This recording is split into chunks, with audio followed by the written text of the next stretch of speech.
They have established that AVP movies are not canon, therefore they don't count as alien movies. Ladies and gentlemen, I am back. I have returned. It's true. Who wanted you back anyway?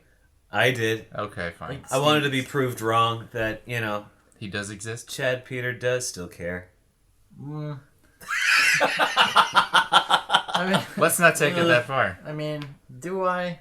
Really? Do I? Did you guys miss me at all? It was different. It was just different. I won't say it's better or worse, but it's weird to have a different mix of personalities. That's just a way of him saying He just nicely, wow, Steve really carries this. Basically just said you're weird. In so many words, I mean. Hey. Well, it'll be interesting to see how this trio dynamic works, so. So, I was going to ask you, Steve. You used to do podcasting all the damn time, so... I actually did not. I was literally... I thought you were one of the Digital Llama. I was, but there was literally maybe 4 episodes that I was in. Really? Of all of them, and there'd be times where I wouldn't show up or I had something else going on. But I was, like I said, I was always the quiet one anyway. So I don't think my presence was ever really felt. But see, I remember you being one of the prime members of it for some reason. Well, there was only 4 of us. That's really. how much your presence. Wow, exuded. You're the Terry Gilliam of Digital Llama. I guess I underestimate my value. Wow, that's kind of a running theme, isn't it? So I provided tonight's movie. Yay! Better luck tomorrow. Never heard of it. Can't wait to see it. What do you guys expect from this movie you've never heard of? Action. I've heard of it. I've actually been looking forward to it for a long time, but just haven't really. I'm surprised made you it a point. hadn't seen it already. To be honest. Yeah, it just kind of escaped me. Is it because it's all an all Asian cast? It's exactly right. I'm the most racist person in the world, and I don't like Asians. Asian babies are weird. I actually don't understand why this movie. It spawned the career of the director, Justin Lin. Yeah, who went on to make Fast and Furious movies. He started basically I think he did. He did Fast 5, right? Unfortunately, I think he did Annapolis after this. And that was not a Was great that the Navy school boxing movie? Yeah. I'm pretty sure, yeah. And I never saw it, but... James Franco, he did do... he did the last Star Trek movie. Yes. Yeah, that was actually really good. I really liked it, and I'm sorry it didn't do better at the box office. Yeah, I thought it was great. It didn't do well? Not as well as they wanted. The things that the Trekkies like about it is what is keeping normal audiences away. It felt like a Star Trek movie instead of a fucking action movie. It felt like a big ensemble cast kind of a thing. Yeah. And that's what it should be. Everybody gets their contribution to the story instead of here's Kirk being a hard ass. I just remember everybody was complaining when Justin Lin was announced as the director of Star Trek 3. And when the trailer came out, they had Kirk oh riding God, the fucking motorcycle. Fast and the Furious. Okay, that's it. We talk about Scott Jackson the past 3 episodes. I think this is running on 3 episodes. You're already... If you want to get a very interesting opinion on the last Star Trek film, ask Scott. Oh no! All right, Scott could be our next guest because he's also a Trekkie. So I take it he doesn't like it. He's not a Trekkie. He is a Trekkie. Oh, he is a Trekkie. Trekkie. Trekkers out there. See, I prefer Trekkie because that's what it was when I was younger. Yeah. He's more of the TNG aspect of it. But he was not happy with that movie. Well, I'm glad he's not in on this podcast today. Anyway, Justin Lin, outside of this, I'm trying to think of something outside of the Fast and the Furious movies that he did. Well, I would look it up, but you don't want to hear my mouse clicking on the podcast.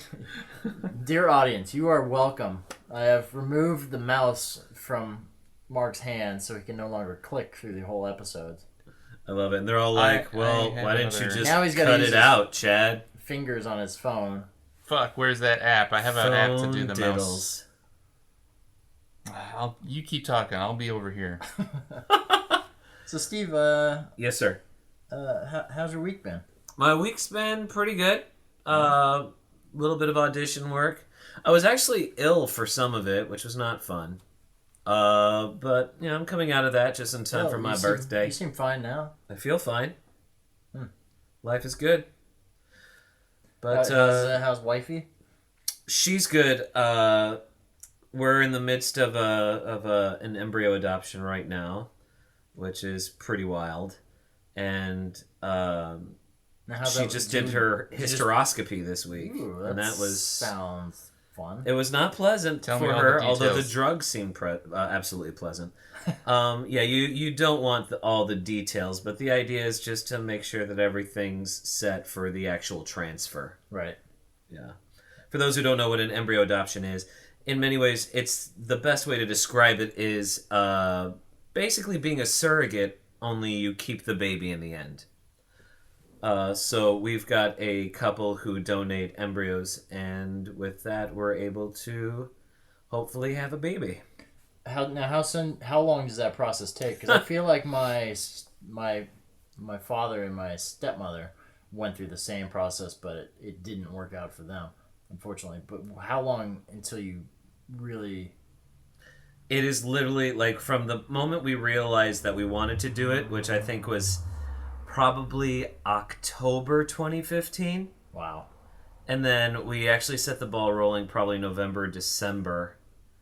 And there was literally like a year where we were doing home study stuff and getting all the contracts done and whatnot. Mm-hmm. It's really quite the ordeal.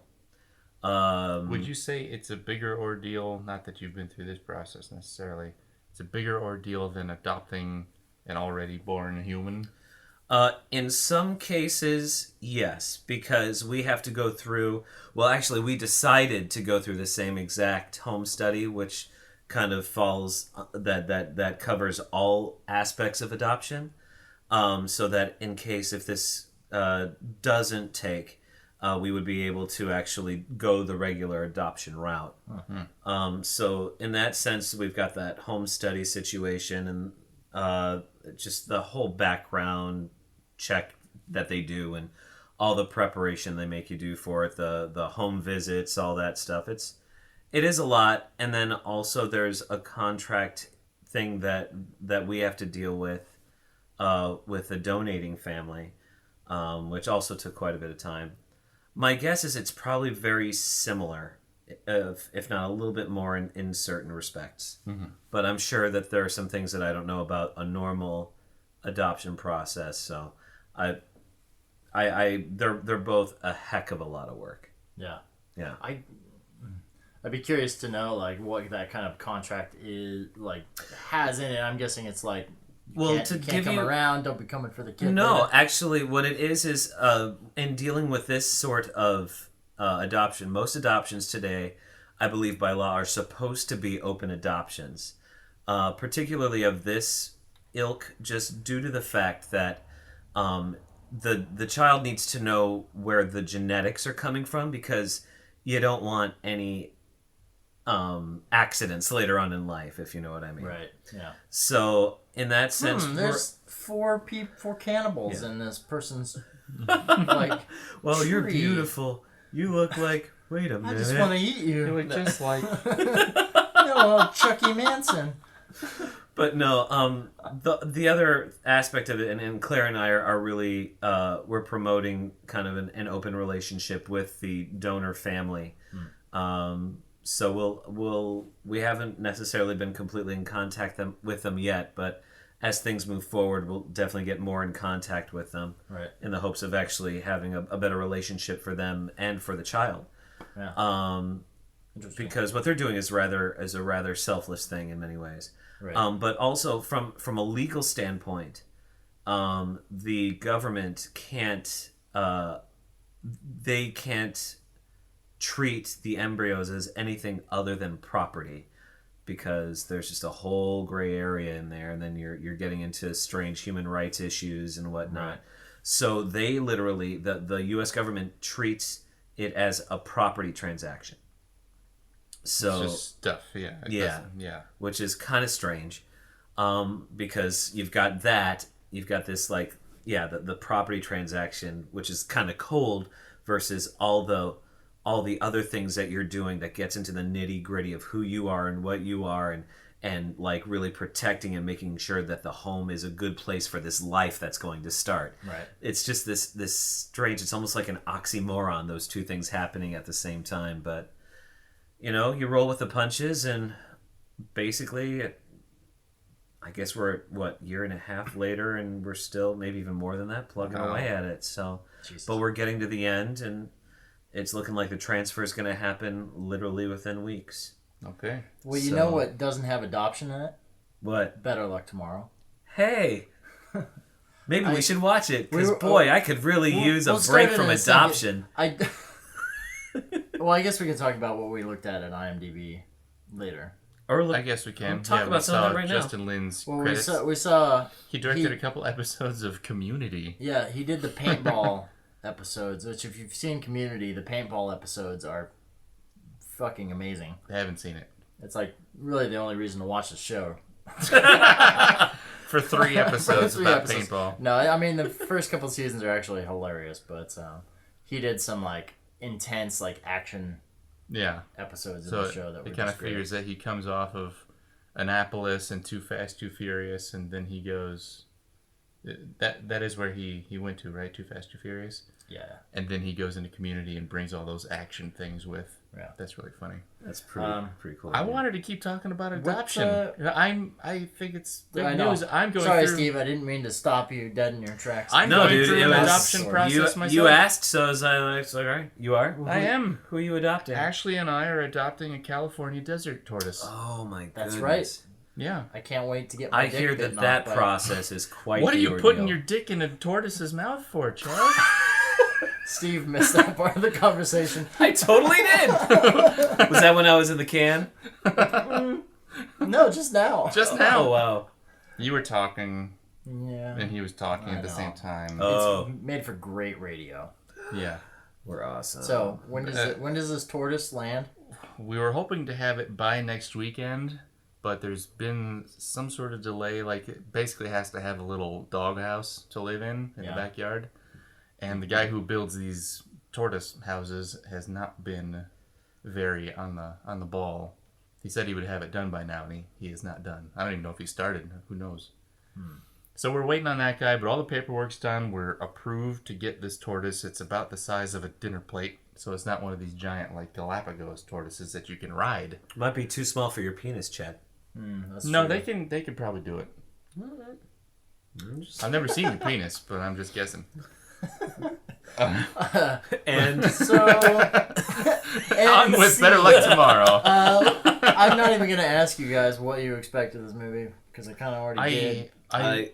I really don't know. I know it's kind of I think it's kind of a thriller. It's all set in the Asian subculture. I don't know if there's cars like there are in like Too Fast, Too Furious. Well, it's set in Orange County, California. Oh, really? Yeah.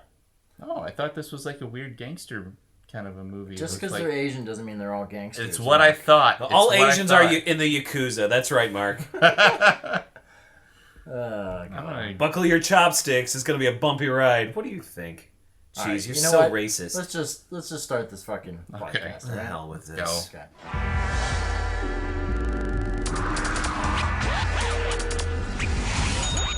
Johnson. Oh, give me that Moravia. Portugal! Tetrahydrocannabinol. I didn't ask a question. Sorry. Were we competitive? Tokyo, Japan. A little. Can't wait to go to college, man. All that studying finally pays off and you get to leave this hellhole. Were we bored? We will see a movie, The Amoeba. To death. Do this by tomorrow, you get a 50. What? We don't have to play by the rules. We can make our own. It's easy money. It'll be fun. We were putting the laws of supply and demand into practice. And then it snowballed. You think you can break in? It's gonna be a lot of money involved. Our straight A's were our alibis. As long as our grades were there, we were trusted. You think you can get away with anything, don't you? Oh, yeah, if you're clever enough. We were making so much money, we couldn't spend it fast enough. What do you think he is, some Chinese movie stuff? Hi, I am Chow Yun-fat. Rumors about us came and went fast and furious. So how does it feel to be famous? Better than sex. The more notorious we became, the more invitations we got. We didn't know half the people we partied with. What are you guys? A club. Oh, like a math club or something? You know how you make decisions that lead to other decisions? You're gonna get us caught! Then you don't remember why you made those decisions in the first place? Get the gun! Get the gun! Boom!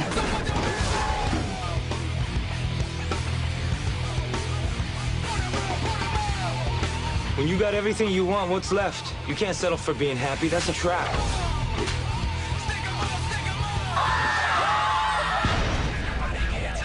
Study hard.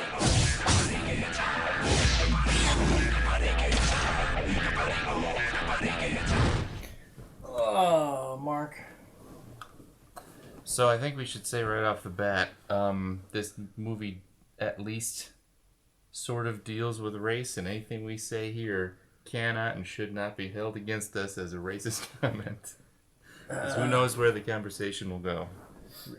I remember. I mean, that's like saying any white people movie is. But considered it's a race. definitely like the reason they're all together is because like we have this newspaper article. He's a token Asian guy in the basketball team. That's like sort of his in with these people. I But think. for the most part, like the narrative is within this group of overachieving Asian American high school seniors. Yeah.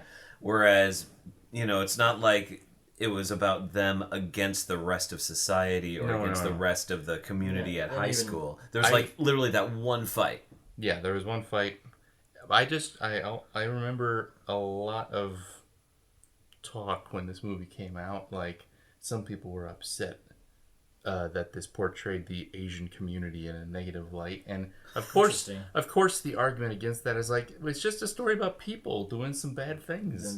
Yeah. It's like The Godfather. Like everyone was all up in arms when The Godfather came out. It's like, oh, this says such horrible things about the Italian American culture. Yeah, right. This is like same thing with The Sopranos. I love this movie for that exact reason, because really, like, before you guys knew anything about this movie, we talked about what do you think it's about? And, like, race cars. You don't imagine that it's a group of Asian American kids in Orange County, because there's no movies out there like that. I had only heard that it was about these guys getting together and basically running like a crime ring of some sort. Which it kind of is, but it's not. But it's not a Yakuza thing. Yeah. I had no idea what I was getting into, and at first I was like, okay, so they're gonna do this thing. It's gonna be a lot of racing of cars in high school, and then I'm like, okay, no, this is just like this is kind of a cheesy high school little melodrama. It's like and I'm like, oh shit, this is taking a new turn. I kind of like this. Oh shit, this is taking another turn. Yeah, I was not expecting this. It's kind of unique. We were talking about how it feels like it belongs in the late 90s. Totally. Like this is like this. Like Justin Lin watched Fight Club about 400 times before he. I was expecting Dawson to come around the corner at any moment. Right. But the narrative, the narration. We start at the end. Yeah. We kind of start at go the through. End. Yeah. You're jumping around. You're jumping around. You've got all kinds of crazy, crafty editing going on, which Justin Lin also edited this. So it's not. Nowadays, I'd watch this and it's old. It's kind of tired. Yeah. That style. That's why we don't see it anymore, I feel like, as much. It's still pretty clear Justin Lin had a lot of talent at the time, though. Oh, yeah. Like, he had really put in for the a effort. first feature, I believe this is his first feature. Yeah, It shows, like shorts he understands, like, progression, Yeah, Yes. like, as far as the actual story revealing itself over time. And I always thought I knew exactly what was going to happen, and I wasn't ever. I was surprised every time. I was like, oh. Except when we said lines at the movie before they said the lines back. Right. There was, don't get me wrong. The story itself was very well crafted. Yeah, the dialogue could have used a little work, but at the same time, one of those great things that you can say about high school dramas is, that's just high schoolers saying words, I mean, there was a lot of the usual tropes, but in the end, I think it's wholly forgivable. But this could be a hard movie for someone to really subscribe to. Like, I can see someone turning it on, watching the first 20 minutes, being like, "Oh God, no! This is Justin Lin. All right, he sucked back then. Fuck this." Being done, be like, "No. you have to really give this movie its time because it does pay off. Yeah, it does get better. You hear that, guys? It gets better. I mean, I don't So think better it's luck bad. tomorrow. I don't think it's bad from the get-go or anything like that. No, I don't think it takes a little bit getting into it, especially when you watch it now. It's not a great transfer. It's Right. It's probably Super 16 film. Yeah. So it's a little greeny. All the highlights are just washed out and like yellowed. Although again, that could be part of Mark's setup. Yeah, that's true. Mark's Because Mark likes higher contrast. Oh, well, you know, at a certain time, my monitor does turn a little more amber, so you don't get like all this blue shit. This is back. This came out back when a friend of mine in Colorado first told me about this, and he said, "I'm super excited for this movie, Better Luck Tomorrow." And I was like, I have no idea what that is.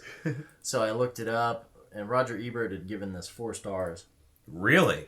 And that was back when anytime Ebert gave a movie 4 stars, I almost always watched it. Yeah. And I usually agreed with him. And he was like the only reviewer that actually would kind of give movies like this 4 stars, whereas other people might have given it like 2.5, and not given it a shot. But he was certainly right about Justin Lin, because Justin Lin's obviously gone on to have a great career. Yeah. Whether or not you even like if it has been 80% Fast and Furious movies. Yeah. Well, his first one was Tokyo Drift. Oh, right. It wasn't Too Fast, Too Furious. And it was he kills Han, because Han is in Tokyo Drift, the character from this. But then they bring him back for all the prequels that no one realized were prequels. Yeah, right. Exactly. For some reason, Tokyo Drift happens after all of the other Fast and the Furious movies. Or somewhere in the middle there. Yeah, like around number 6 in the series. I really haven't seen enough to tell you. Starting with Mark, did you like this movie? Oh yeah, this was a really good movie. I thought, we kind of covered the basics already, but it gets so heavy so quick because these kids start getting into some easy money, and they start turning to like bigger and bigger scams and schemes, and it starts to pay off in bigger and bigger ways. But yet our main character, Ben, he just feels kind of hollow through the whole thing, and it turns out in the end he's just an angsty teenager, like they all are, I guess, and he takes it out at on the person he hates the most at the wrong fucking time. What's another movie like that where the main character, who's really the passive one, ends up being the one who like does the thing, like kills somebody? Ferris Bueller.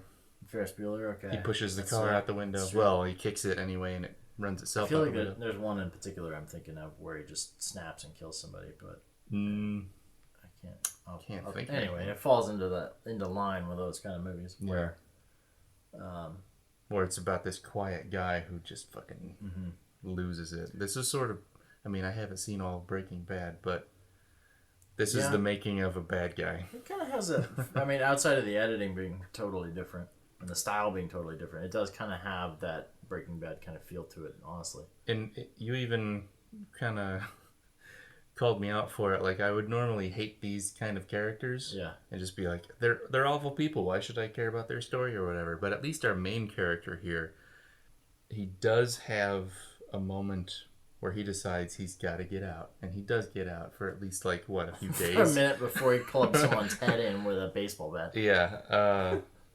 So he continually is trying to make the right choice. He is trying. He doesn't just throw caution to the wind, and except for a small period where he's high on coke all the time. But he's trying, so I am on his side, and I do want things to work out. And it's really devastating when he kills a guy. Well, no, he doesn't kill him, but he bashes a guy's head in so bad they think he's dead. Yeah. So then they kill him. Steve, what about you? In watching it, I feel like it's definitely a good movie, but not without some absolutely glaring faults. Mm-hmm. It's probably not a movie I would ever choose to watch a second time. Mm-hmm. At least not by myself. But I think a lot of it has to do with the fact that, like we had talked about, particularly within the dialogue, And there were scenes where I think I was being pretty vocal about, like, why are they even saying these words? Like, they don't believe that. This doesn't make any sense. Why would like, he be talking why to would him he be about saying that? What, friends? We don't even ever get a feeling that they're friends. What are we talking about? Like, this feels like a false scene to use to move the movie forward. But it does move the movie forward, and the movie goes in very interesting directions. But yeah, there were some scenes where, like I had said earlier, it's like it kind of feels like there are times that it feels like a student film. Like, just in a way, it was being his first feature. It's quite possible, and I mean, there's nothing bad to say about that. But what was so interesting is there were scenes that you felt like, oh, painful, but then there were scenes you're like, dang. Particularly, I mean, obviously spoilers in this, but that final scene where they're finally doing away with Steve, it's just heartbreaking and nerve-wracking. Even using the rotation, which can be considered cliche, it worked. Yeah, it just worked, and just watching the way that they've decided to go ahead with it, and the way Derek takes out of nowhere, he just takes lead and is like, "This is how we're gonna do it." That's always been his role. He was always the leader of the clubs at the school, and he's just used to that. Kill John Cho. Yeah, the only recognizable talent at the time. I think Harold and Kumar had been done. No, it was a year or two after this. Oh, really? Yeah, wow. Yeah. Well, they make a joke about it in Harold and Kumar. Go to White Castle. Somebody yells to him, "Better luck tomorrow." Yeah. But I think I don't know, it could be one of those things like he had already gotten that part and everybody knew he was up and coming guy, so they made sure to get him in here. I'd be kind of curious to see, he comes off in this movie as if John Cho just looks like a movie star, to be honest, by comparison to the rest of the cast. Although Han also does too. Right. Yeah. Although Parry Shen, I don't know what else he's done, but he's got the sort of vulnerable I'll tell you what leading he's done. man. He's done a movie called Starting from Scratch. That's you, Lens. Which I was a cinematographer on. Nice. It's one of the rare cases where we watched the movie and there's two actors in this that were in that movie. Parry Shen and Aaron Takahashi. How were they to work with? Super easy. Great. They were in one scene each in the movie. Nice. They just came on as friends to the director. Okay, I was just going to ask, did they know each other? James Wong, yes. And I wasn't going to ask because, they're all Asian. Right. I just thought because it was an independent film and he was getting some favors. In the reality of it, to be honest, they actually know each other because the Asian acting community is so small that they're literally all friends. Yeah. I've seen them all at parties and I remember hearing a story about Big Trouble in Little China. I think it was probably on the commentary track of that movie. Mm-hmm. But they had so many Asian actors, they needed more and more and more. They kept, they used everybody in town. Every Asian actor in town. They even started getting some, Latinos to pretend they're Asian and stuff like that. They ran out of Asians. I haven't heard that one before. It's a true story. Yeah, I actually went to the Q&A and one of them was talking about, we knew everybody on the set. Everyone was in it. Did you go with Josh? Yeah. Maybe I heard it from Josh. I think he might have told me. Yep. Yeah. Yeah. So what was the story about MC Hammer in this movie? MC Hammer, they needed some last-minute funding.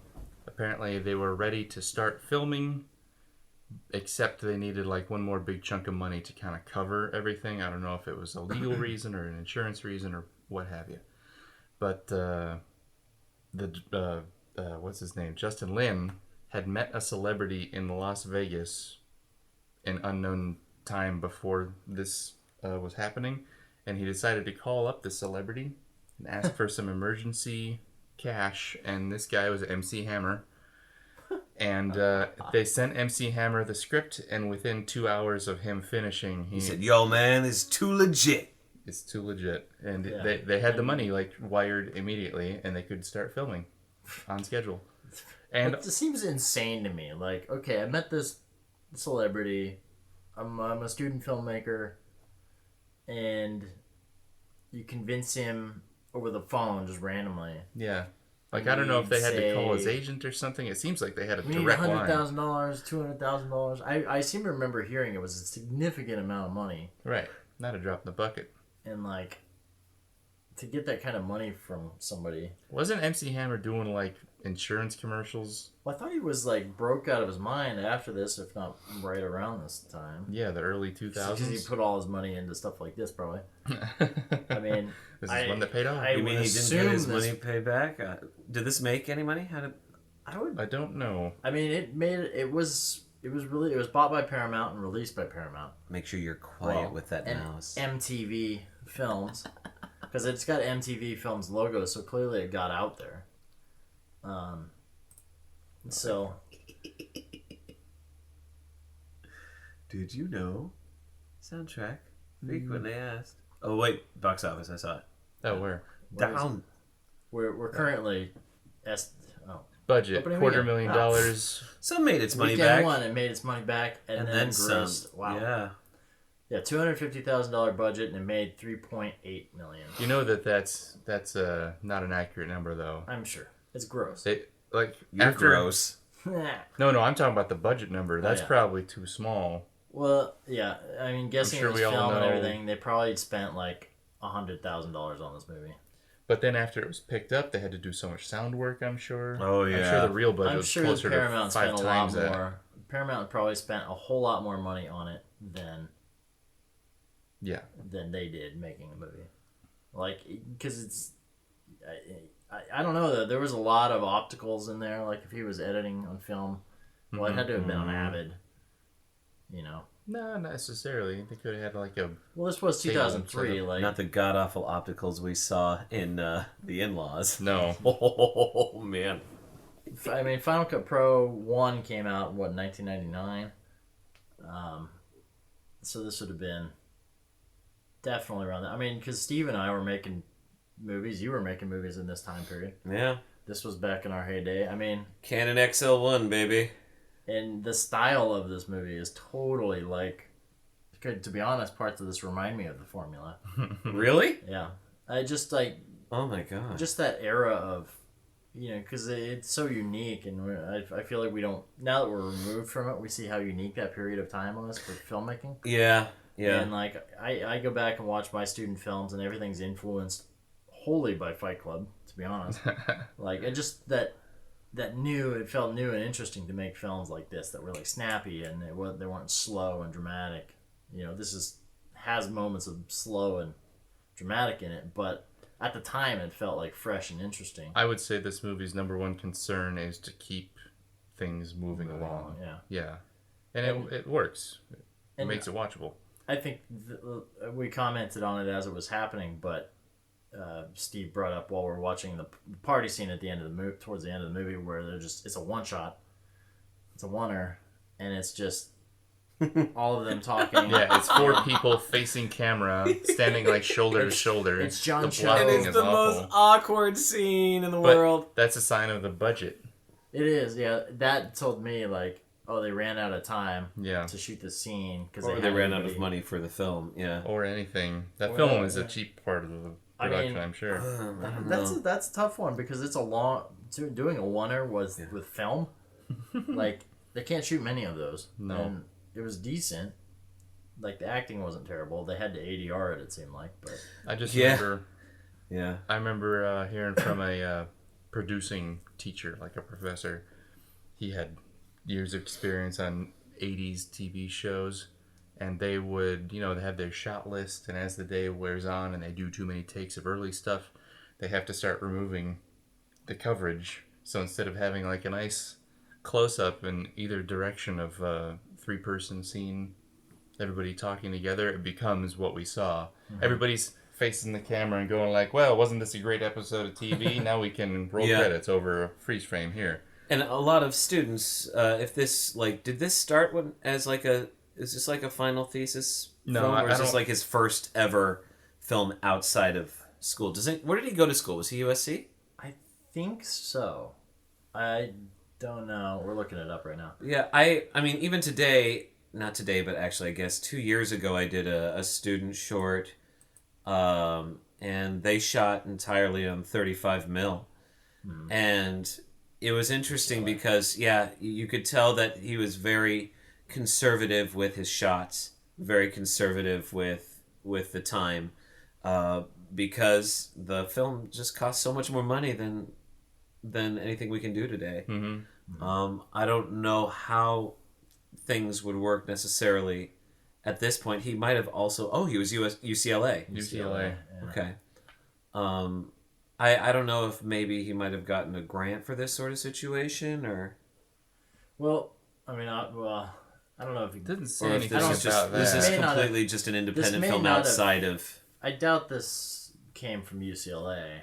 If it, Yeah. it might have been like his last film, because I don't know if UCLA required you at that point. I think only master's programs require you to shoot a feature film. Right, and that's the thing. It is.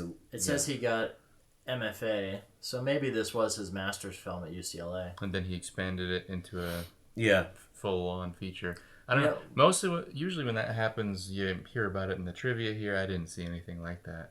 I do want It's to go. a possibility. I do want to go back to the importance of one scene in a feature-length film, Please do. because at least from my experience on Apocalypse, sometimes you put so much effort into every single scene that you forget that not every scene has to be a fucking masterpiece. Amazing, yeah. You can get away with the occasional one-shot scene like this one. So The scene we were talking about, that wasn't the best scene in the movie. It wasn't awful. It just was, it was a Passover scene. Yeah. And I know, Steve, you made longer films. Like Formula's like an hour. Oh my god. Yeah. Like- I kind of miss making movies. Part of me is wondering what would happen if we made one right now. I would really love to. I think- and what it would look like. I'm too anal now. Yeah. Which is why I'm going to try and do one in the Yeah. winter. Okay. If you need any help, let me know. Yeah, But no, it was funny you say that, because one of my biggest broken hearts was the movie Dawn of Justice. I have yet to see the extended cut, because Batman versus Superman. Yeah. Okay. because I don't want to have give never Warner referred to Brothers it as any more Dawn of money Justice. After that. Such a hot mess. So yeah, it was one of the things that I read. I was listening to someone, it was definitely some internet article talking about one of the big issues with that movie is the fact that We're good. Zack Snyder treats every moment like an important moment. Yeah. And so every single shot is this big, dramatic, drawn out, cataclysmic, dramatic thing. And it's like the movie has no ebb and flow because everything is so intense. And When everything's at 10, nothing's at 10. correct. Everything's at 1. Yeah. Exactly. So Or at least like a 4. Right.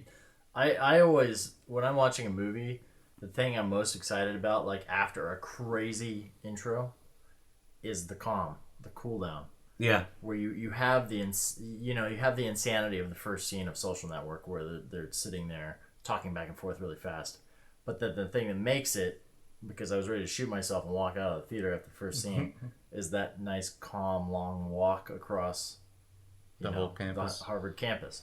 And other movies do that all the time, like just craziness. Lord of the Rings started off that way. I felt like Fellowship of the Ring had the huge backstory, and then it kind of eases into the Shire, and you're able to breathe a little bit. Well, that's sort of a James Bond structure. Yeah. You start out with the big action bang. sequence, and then you go to the title sequence, and you get the explanation from M. I guess. And Yeah, get your yeah. devices from Q. Even But the it in-laws just- I mean, said it's, the same it's thing. kind of Doesn't the have to be general the- 3-act movie recipe. It doesn't have to be the beginning of a movie at all. Just at any point in time, like you always need those calm moments in a film. That are Right. Just they don't need to be masterpieces. Just let it play. Mm-hmm. And And when you have enough good scenes, you can get away with some bad scenes in an independent movie like this. although it's funny, I guarantee you, if they had a lot more money, they would have shot the hell out of that scene. Oh, yeah. Oh yeah. And it They may would have not had you a know, nice, they would have had 1 shots, 2 shots, mediums on everybody. and then it would have been Tokyo Drift. they had more money, it would have been more driving for sure. But yeah, honestly, like as much as I maybe sound like I'm bagging on the movie, I there were definitely things about it that I liked. It's unique. Yeah. It's a unique film. I do think more people should see it because I'm always, I at the time I feel like all my friends had heard about it before me, which was kind of weird for the time. Do you think this sort of? Not many people seem to have seen it. Of the people I ask these days. Well, I'm glad I finally did. Do you think this also this could be paired with Alpha Dog? Yeah, I could see that. That was a true story. That was a fucked up movie too. Yeah, but that was another one about kids who were just trying to like kind of show off to each other, and it turns real bad. Yeah. Poor Anton. Yeah, jeez. Why did I mention that? Who was in Star Trek Beyond, directed by Justin Lin? With John Cho. And John Cho, of course. Gay Sulu. Hello. Oh my. Oh my. Honestly, like, why have they not started following Sulu? I mean, they've got such a spectacular ship in the Excelsior. I really want to see a series with that. I'm sad that they haven't done something with it. I just want to see. Oh God, who was the cameo in Star Trek 6? 6? Christian Slater? Christian Slater. Yeah. I want to see Christian Slater on. Wasn't he just like an ensign too? Yeah, well, he shows up at the door and tells them. Excuse me, sir. Some, they're We asking. need you on the bridge. Yeah. Okay. Starfleet is asking if we're going to return. Are you joking? No, sir, not really. Did you ever see that the TV show The Critic? Yeah. It's been a while. Yeah, one of the things that he did was, talking about the next the sequel to A Few Good Men 2, where Tom Cruise is replaced by Christian Slater. And so Christian Slater's there going, I want the truth. And Jack was like, you can't handle the truth. Give it to me. All right. The truth is, you look like me. You sound like me. Pretty hilarious. Oh, Christian. Anyway, do we have any parting thoughts on this movie? I don't know. I think I've covered everything I needed to say. I don't think it's on Blu-ray, unfortunately. But they would have to do some pretty massive restoration, I think, to do so. I've looked. Oh, I'm okay. pretty certain it's not. Well, as films go, I can say for me it was a very pleasant surprise. Blu-ray, I mean, And it 81% on Rotten Tomatoes. Yeah. Oh wow, That's pretty good. Only 67 Metacritic though. So the average review is so really that not was- that high. I mean, I don't think it's Justin Lin's masterpiece, but I don't know that he'll ever have one. It's really promising though, and I wouldn't count him out. I don't mean to, but I mean the kinds of movies he's made so far: Fast and Furious, Star Trek. He's been doing these big action things. But I mean, he did season 2, True Detective. Why'd you mention that, Chad? I mean, he did like a. I thought you were trying to like defend him. Yeah, that was not a good argument, Chad. Actually, it might have been Shot season yourself 1. in the foot. It might have been No, season it was season 2. Season I 2. remember. Okay, It was season 2. But those Never paintball mind. episodes of Community, I mean, Those episodes of Community might be his masterpiece. Yeah. I don't know because I've never seen Community. it's true. All right, well, We won't know until he dies. this is Yeah. it for us. All right. Go watch the fucking movie. I'm Mark Heiliger. That's Chad Peter, and this is Steve Phelan. I'm pointing, but you can't see it. Ah, the magic of radio. Somebody want to sign us off with our tacky name? The hell with it. Wow, you even fucked up our name. The hell with this? I prefer it. I don't care.